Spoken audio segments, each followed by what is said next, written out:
My name is Carrie. I now live with my daughter Deanna and her husband Garrett and their daughter Sarah. This year I turned 70, and it feels like a significant milestone. My husband Matt passed away 3 years ago due to illness, and originally I was living alone until my daughter and her husband invited me to stay with them. "Mom, won't you come live with us?" "What? But wouldn't I be a burden?" No, we want to live with Carrie. It's not exactly payback, but we really appreciate everything you've done for us, Carrie. Why don't we all live together happily? I was feeling lonely living alone, so I was grateful that they cared so much. Sarah, my first granddaughter, is such a good kid, and I'm living happily now. Feeling the need for a purpose in life, I'm fortunate to be healthy and currently working part-time at the checkout counter of a supermarket. It's a small supermarket, but well loved by the locals and everyone is friendly. Even the young part-timers look up to me, and I have no complaints. However, there is one thing that bothers me. That is, "Oh, working part-time again today, Carrie?" Catherine, welcome. The woman who comes to the supermarket is Catherine, my son Polly's wife. That makes her Deanna's sister-in-law. She got married just before Deanna did and lives a bit far from here. Honestly, I've never gotten along well with Catherine. It seems she didn't think highly of me from the beginning, and she often made snide remarks, even during greetings. "Catherine, let's get along well from now on."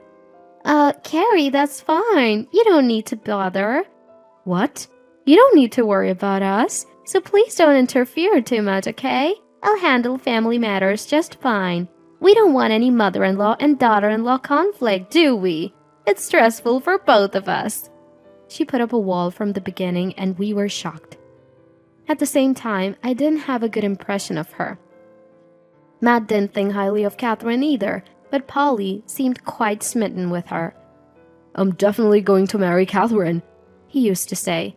Polly was a troublemaker since he was young and we often struggled to handle him. He had behavioral issues at school and we were frequently called in. Matt initially wanted to discuss it at home, but eventually he gave up. Polly finally got a job and started working, and just when we thought we could relax, he brought Catherine to introduce her to us. Catherine was a strikingly beautiful woman with a flamboyant appearance. On the day of the greeting, I cooked a big meal, but Catherine didn't seem to like it. "I'm not really into greasy food. It seems like some old-fashioned country cooking," she said, hardly eating.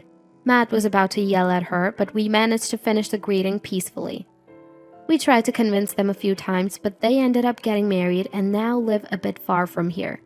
It was when Matt was still alive that he warned, "You better be sure about this. Don't come crying to me if something goes wrong." But Polly was full of unfounded confidence, saying, "It'll be absolutely fine." We only saw each other at Christmas gatherings, but ever since I started my part-time job, I happened to run into Catherine at my workplace. That encounter is unforgettable because of how shocking it was. "Oh, isn't that Carrie?" "Catherine, why are you here?" "Why? Isn't that rude to say to a customer?" Sorry, I was just surprised." "And here you are at 70, working as a part-timer. Are you struggling for money? Or have you run out of money to give to your sisters?" Catherine, with her condescending attitude, continued to make snide remarks, taking advantage of the fact that it wasn't busy. Apparently, though they lived a distance away, she just happened to be shopping nearby, and we happened to meet. "No, I started part-time work because I thought it would be fulfilling. Everyone at work is nice and I'm content." Catherine seemed surprised for a moment at my words, but then burst out laughing. "Carrie, don't push yourself. You don't have much time left anyway." I was just stunned by her words, suggesting a person's lifespan is so carelessly.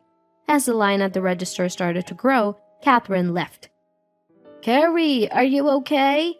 "Yes, sorry about that. She's my son's wife. I didn't mean to cause trouble." "No way. That attitude is unbelievable. No respect for a mother-in-law at all." The part-timer who overheard was visibly upset. I was touched that someone cared about me and thanked her for her concern. "Let me know if she comes back." "Yes, thank you." I thought it was just a coincidence. They lived far away, so I didn't expect to see her for a while. But reality proved harsh. Catherine started coming to my workplace about 3 times a week, deliberately seeking me out to make unpleasant remarks. She even spoke disdainfully about Deanna and Garrett, and as if that wasn't bad enough, she even demanded discounts on the store's products. "Oh, Carrie, this deli container's lid is open. Isn't that unhygienic? I'll buy it, so give me a discount." I can't do that. Sorry. Please buy something else. We'll dispose of that one." "What? I'm offering to buy it for you." Every time Catherine came to work, the manager would apologize, and she seemed to enjoy his discomfort with a malicious smile. I was on the verge of exploding with anger. It was becoming a nuisance to the workplace, and I didn't want to trouble Deanna and her family. More importantly, for my own dignity, I called Catherine the next day. "Catherine, please stop coming to my workplace and causing trouble. If this continues, I will have to take action as a mother-in-law." Catherine laughed mockingly over the phone. "Trouble? I'm just worried about Carrie." I wanted to scream at her claim of concern, but I held back and continued calmly. "Your actions are a nuisance. I won't tolerate it any longer." "What? You think it's wrong for me to worry about Carrie? I don't think I deserve to be treated like this." Unrepentant and even defiant, Catherine frustrated me. "Anyway, please stop doing this in the future." Seemingly displeased with my inability to tolerate her any longer, Catherine spat out her last words. "Don't act all high and mighty. You bottom-tier old lady who can't do anything but work before hitting the grave. I'll be sure to tell Polly about this." With that, she hung up. True to her word, the next day I received a call from Polly. "What the hell did you say to Catherine, Mom? That's awful!" As soon as I answered, Polly was yelling at me. "It's Catherine who's awful." "What are you talking about? You said terrible things to Catherine. She's crying. No matter if you're my mother, I won't forgive this." Apparently, Catherine had told Polly a fabricated story, making it seem like I had severely scolded her. Believing her, Polly was furious. If that was all, it would have been fine, but Polly kept calling in anger for hours and finally said, "If this happens again, I won't forgive you," and hung up. "Mom, what's wrong?" Deanna, welcome back." "Nothing, really." "That's a lie. That voice was Polly's, right?" Deanna looked at me sharply. It was hard to stick to the lie. Polly and Deanna, although siblings, if I keep this from them, it might someday cause trouble. I even worried it might harm Sarah. With that thought, I decided to tell Deanna and the others everything. Deanna related to Garrett, and eventually the 3 of us sat down to talk in the evening. "I can't believe that idiot Polly. He barely involved himself in Matt's funeral, but calls only in times like this? Unbelievable." "That happened? I'm sorry I didn't notice." "No, it's not your fault, but I'm worried it might trouble you, like today with the phone call." "Don't worry about that. More importantly, Polly may not realize it, but you should be more careful around Catherine." "That is..." Deanna and Garrett exchanged a look, then nodded and began to speak. "Actually, near my company there's this bar district. One day when I happened to go for a drink, I spotted Catherine there, and she was with a man I've never seen before." Honestly, I felt a pang of sympathy for my own son and couldn't say anything. "Well, that's his own fault. But if something like this happens again to Mom, we need to think about it." Deanna said this with a cheerful smile. "For now, leave this to us. Right, Garrett?" "Yes, leave it to me, Carrie." "Yes, thank you. But really don't push yourselves." I agreed, feeling somewhat overwhelmed by their insistence. Anyway, I thought it best to have nothing more to do with it all. But reality doesn't always go as planned. Catherine came again, seemingly displeased with our last phone conversation. "Oh, Carrie, still working part-time, I see." "Catherine, we talked about this on the phone, didn't we? It seems nothing got through to you. I'm disappointed." Catherine seemed displeased by my words.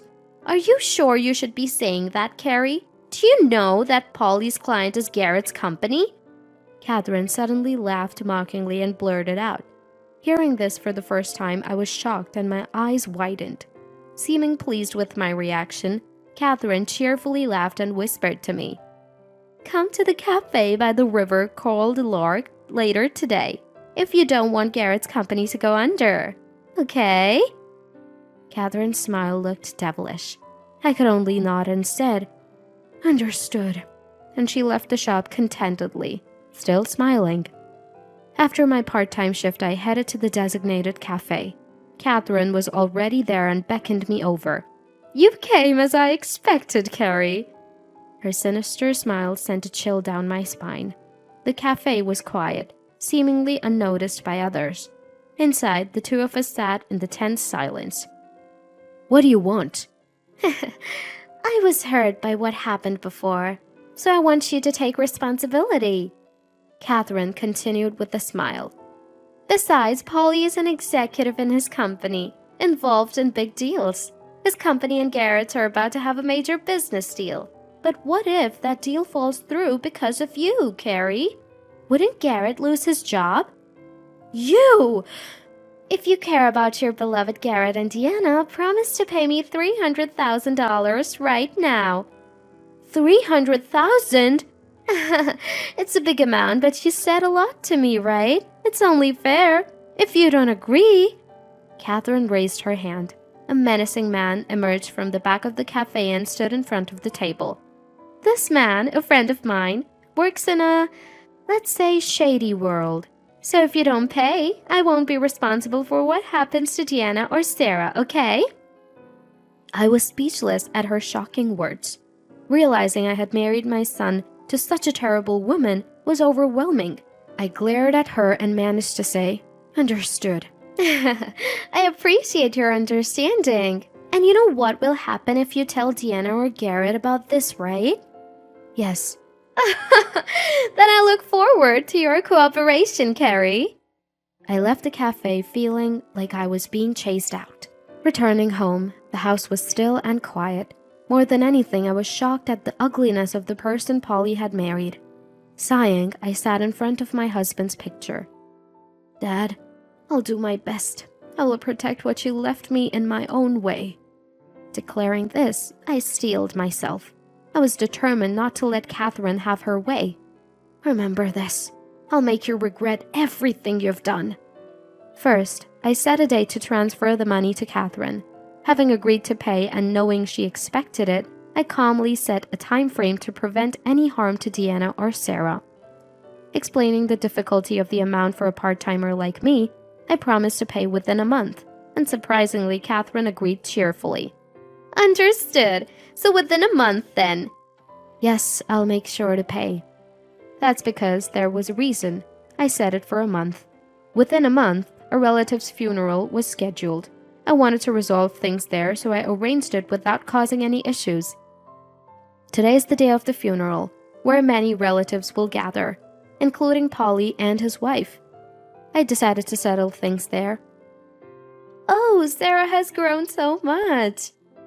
"It's been a while, everyone." Our family relatives are relatively close-knit. Just before the funeral started, Polly and his wife arrived. "Wow, this atmosphere brings back memories." "Ugh, this country vibe is too much. Can't wait to leave." Despite the occasion, their usual attitudes were unchanged. As one of the uncles was about to say something, Catherine approached me first. "Hello, Carrie." Her face clearly showed anger, probably about the money not being transferred yet. "Hello, Catherine." After exchanging greetings, the funeral started, so Catherine couldn't say more and took her seat. But her expression seemed to say, "You'll remember this." After the funeral ended, the meal started. The topics were nostalgic memories of the deceased relative, current updates, and talks about my husband, Matt. "Used to go drinking with Matt a lot." Really, time flies. "But it's important to have something like that necklace to remember them by, isn't it?" Indeed. I touched the necklace as I spoke. The small pearl necklace was a gift from Matt. Lost in these fond memories, Catherine suddenly raised her voice. "But is it a tactless to wear such a thing here?" The relatives in the room started murmuring. "Besides, that's a fake, right? No such tarnished pearls exist." "Well, fake pearls suit a poor person like Carrie, right? How dare you? Wait, Deanna, calm down. But Catherine's cheeks were flushed, probably from drinking. Seemingly emboldened by alcohol, she blurted out these words. Honestly, it was different from what I expected, but she was self-destructing, so I silently vowed to make her pay dearly. Before I could respond, the relative spoke up. What is she talking about? Carrie poor? Don't make such jokes. How could you say such a thing? It's just your lack of judgment. The relatives, angered by Catherine's comments, spoke back, and she seemed surprised. I stood up and faced her. I don't know why you think this pearl is fake, but it's from Matt's jewelry store. It's definitely not fake. Tiffany, ever heard of it? What? Tiffany? As in the famous jewelers? You married him without knowing his father-in-law's company. Carrie used to be the assistant manager of that store. But she's working part-time. That's what I said before. Mom is working part-time just for fulfillment. We don't need her money, but she insists on paying us living expenses every month. Besides, she's retired now, but there's an inheritance and savings left by Matt. We're far from poor. Catherine looked dumbfounded. Polly hurried to her side, trying to defend her.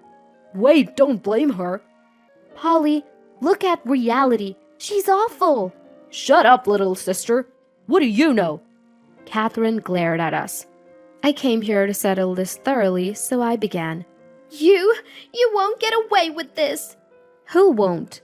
Your wife running a scam? And if it gets out she has a boyfriend, you'd be the one who couldn't bear it. What? How do you know that? About that, let me explain. Here's the proof. Garrett showed documents revealing various truths. Photos included the cafe I visited, the man Catherine was with, and Catherine walking closely with the man who wasn't Polly. What's this about? Yes, Catherine had been involved in scamming people with bad friends from her student days. That was the full story behind her treatment of me, and Polly was partly to blame too. Polly, while our companies do business, I've never heard your name mentioned. But you've been telling Catherine you're an executive, but you hold no such position, right? What? You've been lying to me? Hearing Garrett's explanation, Catherine started screaming.